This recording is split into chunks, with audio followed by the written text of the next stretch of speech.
जब हमारा scaffolding erection होता है तो सबसे नीचे हम सोल प्लेट डालते हैं। ये क्या करता है कि जो हमारा ज़मीन होता है, ग्राउंड होता है, उसके सरफेस पे एक लोड को डिस्ट्रीब्यूट करता है, जिससे कि हमारा जो स्कैफोल्डिंग होता है कोलैप्स आने के चांसेस नहीं होते हैं। इसे स्कैफोल्डिंग का बेस भी बोला जाता है। जैसा कि आप इमेज में देख रहे हैं, ये जो हल्का ब्राउन कलर का शो कर रहा है, ये आपका सोल प्लेट होता है, जिसकी साइज 300 इंटू 300 एंड इसकी थिकनेस जो होती है 6 mm की होती है। और ये जो आप उसके ऊपर में देख रहे हैं, ये हमारा बेस प्लेट होता है, जो कि सोल प्लेट के ऊपर होता है। इसका साइज 150 इंटू 150 का होता है, जिसका थिकनेस 6 mm का होता है। ये हमारा स्कैफोल्डिंग जब इरेक्शन होता है तो जो सोल प्लेट होता है वो ग्राउंड पे होता है, देन उसके ऊपर अपना बेस प्लेट आता है।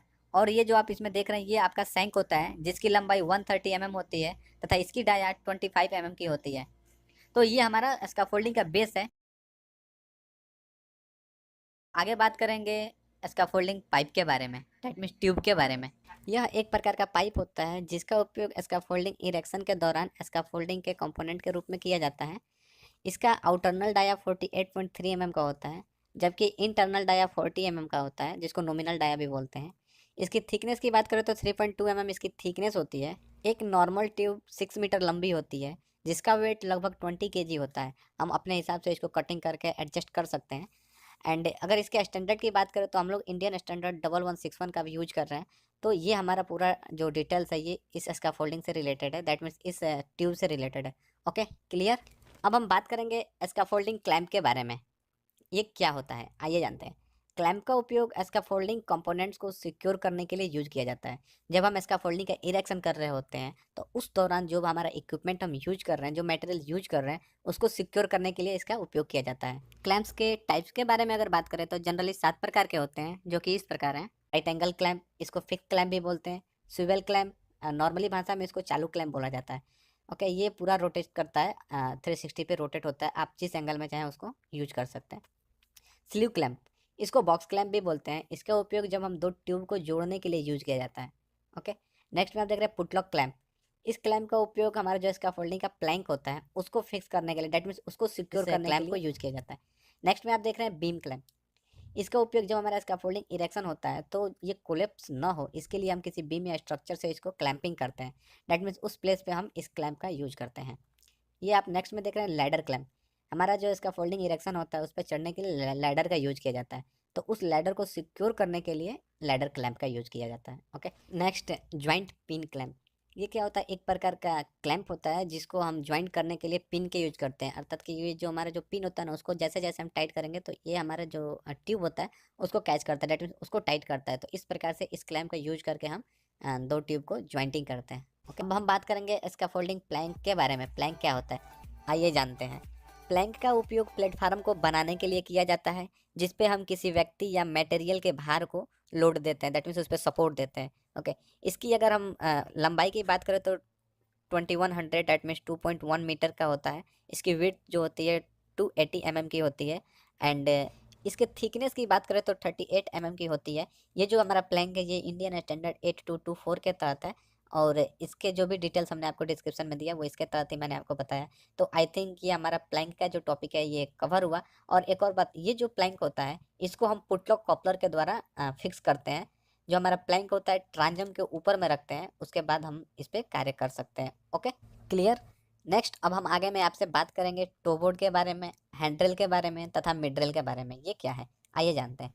टोबोर्ड एक प्रकार का वर्टिकल बैरियर होता है जिसका उपयोग किसी मटेरियल के गिरने से रोकने के लिए या फिर किसी व्यक्ति का स्लिपरी के कारण गिरने से रोकता है। ओके, तो ये हमारा जो टोबोर्ड होता है ये एड्ज पे यूज किया जाता है, किसी स्कैफोल्डिंग के एड्ज पे या फिर किसी जो भी सरफेस है उसके एड्ज पे यूज किया जाता है। ओके, अगर हम स्कैफोल्डिंग से रिलेटेड बात करें तो ये जो टोबोर्ड होता है इसकी हाइट 150 mm की होती है और इसका जो बियरिंग कैपेसिटी होती है 20 to 22 kg का एक सेफ वर्किंग लोड जो है निर्धारित किया गया है, बट इसकी कैपेसिटी ज़्यादा होती है। और नेक्स्ट अब हम बात करें तो हैंड्रेल के बारे में। हैंड्रेल जो होता है इसका 95 mm से लेके 1200 mm तक की होती है इसकी जो हाइट होती है। और इसका जो फोर्स कैपेबिलिटी होती है 90 kg होती है लगभग। तो ऐसे ही सेम आपका जो मिड ड्रिल होता है 450 से 600 mm तक की होती है और जिसकी कैपेसिटी जो होती है 67 kg की होती है। ओके, ये दोनों का उपयोग किसी व्यक्ति का गिरने से रोकने के लिए यूज किया जाता है। अर्थात ये भी एक बैरियर है जो कि किसी व्यक्ति के लिए या फिर जो वर्कर उधर में काम कर रहा है उसको क्या करता है, प्रिवेंट करता है गिरने से। बात करेंगे पोस्ट या अलाइनमेंट के बारे में। जैसा कि आप ये हमारा जो इमेज देख रहे हैं इसका फोल्डिंग में, ये जो हम इंडिकेशन आपको दिखा रहे हैं एरो के साथ, इसको हम पोस्ट या अलाइनमेंट बोलते हैं, इसको स्टैंडर्ड भी बोलते हैं। या एक प्रकार का वर्टिकल ट्यूब होता है जो कि जो ग्राउंड होता है उससे एकदम सीधा 90 डिग्री एंगल पे होता है। ये हमारा जो सोल प्लेट के ऊपर बेस प्लेट होता है उसका जो सैंक होता है उसमें ये फिक्सअप होता है और वहाँ से सीधा ये 90 डिग्री एंगल पे रहता है। ओके, जैसा कि आप इमेज में देख रहे हैं। अब हम बात करेंगे लेडजर एंड ट्रांजम के बारे में। देखिए थोड़ा इसको ध्यान से समझिएगा, लेडजर और ट्रांजम क्या है। एक प्रकार का हॉरिजॉन्टल ट्यूब होता है जिसका उपयोग हम जो आपका स्कैफोल्डिंग का वर्टिकल ट्यूब होता है वहाँ पे किया जाता है। तो इसमें समझने वाली बात यह है कि जो आपका बेल लेंथ होता है, बेल लेंथ को लेडजर या रनर बोलते हैं, और जो आपका विड्थ होता है उसको ट्रांजम या बियरर बोलते हैं। अब बेल लेंथ क्या है? दो वर्टिकल ट्यूब के जो बीच की दूरी होती है उसको बेल लेंथ बोलते हैं, और जो दो वर्टिकल ट्यूब के बीच की जो चौड़ाई होती है उसको बे विड्थ बोलते हैं। बे लेंथ को निर्धारित करने वाले हॉरिजॉन्टल ट्यूब को लेडजर बोलते हैं, जबकि बे विड्थ को क्लियर करने वाले हॉरिजॉन्टल ट्यूब को ट्रांजम बोलते हैं। ओके, ट्रांजम के ऊपर में आपका स्कैफोल्डिंग प्लैंक रखते हैं जिसके ऊपर हम प्लेटफार्म बनाते हैं। तो अब हम बात करेंगे किकर लिफ्ट क्या है। किकर लिफ्ट हमारे स्कैफोल्डिंग का सबसे नीचे में एक लिफ्ट होता है, उसको बेस लिफ्ट भी बोलते हैं। डैट मीन्स एक हमारा जो वर्टिकल जो ट्यूब होते हैं ना, उसको सिक्योर करने के लिए, मतलब बोले तो उसको फिक्स करने के लिए एक हम लेडजर और ट्रांजम का यूज करते हैं नीचे में भी, जिसको किकर लिफ्ट या बेस लिफ्ट कहते हैं। यह ग्राउंड से 150 mm हाइट पर ही होता है। ओके, जैसा कि आप इमेज में देख रहे हैं ये किकर लिफ्ट या बेस लिफ्ट है जो कि हमने एरो के साथ इंडिकेट कर रखा है। अब हम बात करेंगे पुली एंड रोप के बारे में। जैसा कि आप इमेज में देख रहे हैं यह एक प्रकार का पुली है और ये साथ में एक रोप लगा हुआ है। इन दोनों का उपयोग किसी मटेरियल को लिफ्टिंग करने के लिए यूज किया जाता है। पुली जो होता है वो सपोर्ट करता है, जबकि जो रोप होता है वो किसी भी मटेरियल को लिफ्टिंग करने के लिए सहायता करता है। इसके द्वारा जैसे कि कोई इसका फोल्डिंग का मटेरियल अपने को हाइट पे चढ़ाने का है तो इसके थ्रू हम ऊंचाई तक आसानी से लेके पहुंचा सकते हैं। अब हम बात करेंगे स्क्रू जैक के बारे में। इसको बेस जैक भी बोलते हैं।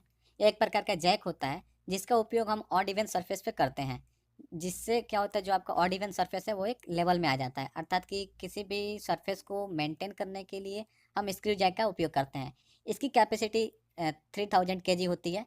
और एक चीज़ इसमें नोट किया जाता है, ध्यान रखने वाली बात यह है कि ये जो आपका जैक आप देख रहे हैं इसका हम 2/3 ही यूज कर सकते हैं। इससे ज़्यादा हम इससे हाइट को नहीं बढ़ा सकते हैं, अन्यथा ये यहाँ से कोलैप्स कर सकता है। ओके, चलिए अब हम बात कर लेते हैं इसका फोल्डिंग क्या होता है, कितने प्रकार के होते हैं, और एक एक पार्ट्स जो होता है कहाँ कहाँ पे कौन सा पार्ट्स होता है ये भी देखेंगे, और इसके हजार्ड्स एंड प्रिकॉशन के बारे में देख लेते हैं। तो सबसे पहले देख लेते हैं इसका फोल्डिंग क्या होता है। व्हाट इज इसका फोल्डिंग?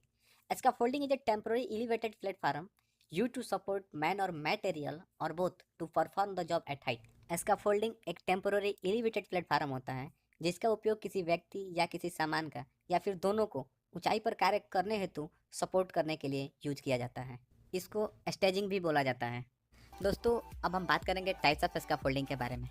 देखिए स्कैफोल्डिंग को कई टाइप्स में कैटेगराइज किया गया है, लेकिन हम यहाँ पे दो टाइप्स को कैटेगराइज करके आपको सारे स्कैफोल्डिंग को लगभग हम इसी में शामिल करेंगे। सबसे पहले हम जानेंगे एज पर यूजेज के बारे में, फिर हम बात करेंगे एज पर लोड डिस्ट्रीब्यूशन के हिसाब से स्कैफोल्डिंग को कितने भागों में डिवाइड किया गया है। ओके, तो एज पर यूजेज के हिसाब से हमको जिस हिसाब से स्कैफोल्डिंग चाहिए हम अपने हिसाब से इरेक्टिंग कर सकते हैं। तो वो कितने प्रकार के होते हैं आइए जानते हैं। देखिए ट्यूब एंड कपलर स्कैफोल्ड।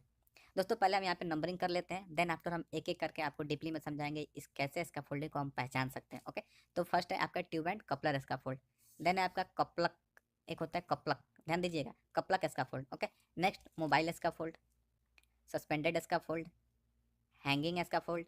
दोस्तों यहाँ पे बहुत सारे लोग कहते हैं सस्पेंडेड और हैंगिंग एक ही है, जबकि नहीं, ये दोनों में डिफरेंट है। हम आगे में आपको इसका जो डिफरेंट है ना क्लियर करेंगे। ओके, नेक्स्ट है आपका कैंटिलेवर इसका फोल्ड, स्पेशल इसका फोल्ड, ब्रिज टाइप स्कैफोल्ड। तो ये कुछ स्कैफोल्ड होते हैं जिनका हम लोग यूज करते हैं। तो आइए एक एक करके एक एक टॉपिक को हम पकड़ते हैं और डीपली में समझते हैं इसको कैसे हम आइडेंटिफाई करते हैं और इनका क्या क्राइटेरिया होता है। ओके, तो फर्स्ट है आपका tube and coupler scaffold.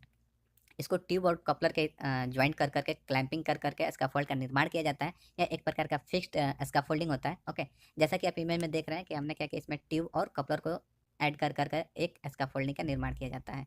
Okay, clear. Next है आपका कपलक स्कैफोल्ड।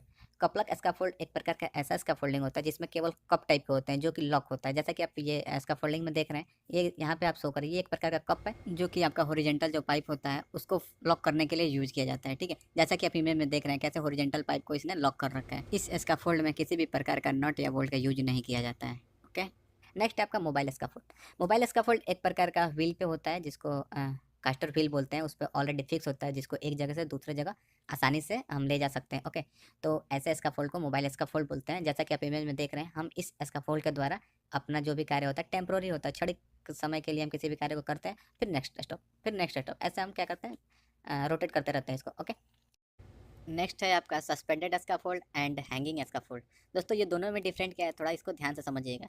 जब भी हम किसी भी हाइट से किसी भी मचान को लटकाते हैं नीचे की तरफ, यदि हम रस्सी के द्वारा लटकाते हैं या फिर किसी भी प्रकार का सीलिंग के द्वारा, तो उसको सस्पेंडेड बोलते हैं। जबकि जो हैंगिंग होता है वह हार्ड रूप से होता है। फॉर एग्जाम्पल जैसे हमारा ट्यूब है, ट्यूब को लेकर अगर हम अपना स्कैफोल्डिंग का निर्माण कर रहे हैं तो उसको हैंगिंग स्कैफोल्ड बोलते हैं। जैसे कि आप इमेज से समझ सकते हैं, ये जो ऊपर वाला जो इमेज है, जिसमें क्या है, दो रोप के सहारे एक स्कैफोल्ड को नीचे की तरफ लटका के जो व्यक्ति लोग हाइट पे कार्य कर रहे हैं। जबकि दूसरे इमेज में क्या है, किसी फिक्स स्ट्रक्चर के साथ से ट्यूब की सहायता से एक स्कैफोल्डिंग को नीचे की तरफ लटकाया जा रहा है, तो इस स्कैफोल्ड को हैंगिंग बोलते हैं। ठीक है, इस स्कैफोल्ड का निर्माण हम वहाँ पे करते हैं जहाँ पे हमें नीचे से कोई सपोर्ट नहीं ले सकते हैं। जैसे कि मान लीजिए अगर कोई 20 मंजिल ऊंची मकान है, वहाँ पे अपने को स्कैफोल्ड का निर्माण करने का, ठीक है, और हमको 19 मंजिल पे कार्य करने का है, तो हम नीचे से तो स्कैफोल्डिंग का निर्माण कर नहीं सकते। तो इसलिए अपने लिए सबसे बेहतर ऑप्शन होता है कि क्यों ना हम ऊपर से ही किसी स्कैफोल्डिंग को सस्पेंड करके ऐसे स्थिति में कार्य कर लें। तो ऐसे स्थिति में भी काम किया जाता है, जैसा कि आप इमेज में देख रहे हैं। तो इस स्कैफोल्ड को सस्पेंडेड बोलते हैं। अगर इसी चीज़ को अगर हम किसी स्ट्रक्चर के साथ फिक्स रूप में बनाएंगे तो हैंगिंग होगा। ओके, नेक्स्ट टाइप है कैंटिलीवर स्कैफोल्ड।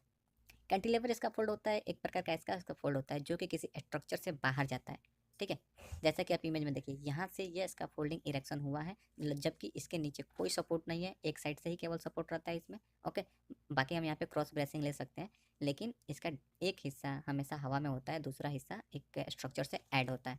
इस प्रकार का स्कैफोल्डिंग को कैंटिलीवर स्कैफोल्ड बोलते हैं। इसमें एक चीज़ ध्यान रखने का, ये कभी भी 1.8 मीटर से ज़्यादा हम इसको आउट नहीं कर सकते हैं।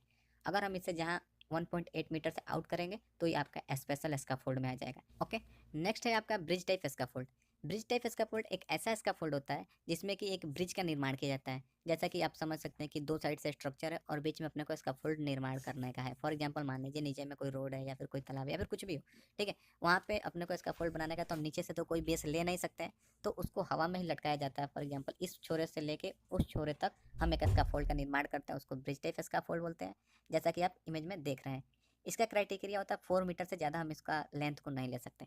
अगर हम 4 मीटर से ज़्यादा लेंथ लेते हैं तो वो फिर से आपका स्पेशल स्कैफोल्ड में आ जाएगा। अगर फिर जब आपका वो स्पेशल स्कैफोल्ड में आता है तो इसके लिए अपने को एडिशनल परमिट की रिक्वायर्ड होती है। ठीक है, नेक्स्ट अब हम बात करेंगे स्पेशल स्कैफोल्ड के बारे में। स्पेशल स्कैफोल्ड को स्पेसिफिक लोड के लिए डिजाइन किया जाता है। जैसा कि आप समझ सकते हैं कि जब भी हम कोई स्कैफोल्डिंग इरेक्शन करते हैं, अगर वो किसी स्टैंडर्ड से नहीं आ रहा है, मेरे को उसमें कुछ एडिशनल रिक्वायर्ड है बोले तो अपने हिसाब से उसमें कुछ मॉडिफिकेशन करने का है, कुछ एक्स्ट्रा लोड बढ़ाने का है, तो ऐसे स्थिति में अगर किसी स्कैफोल्डिंग का निर्माण किया जा रहा है तो वो स्पेशल स्कैफोल्ड में आता है। और स्पेशल स्कैफोल्ड के लिए एक special permit, that means special authorization की जरूरत होती है। ओके, तो ये हमारे स्कैफोल्ड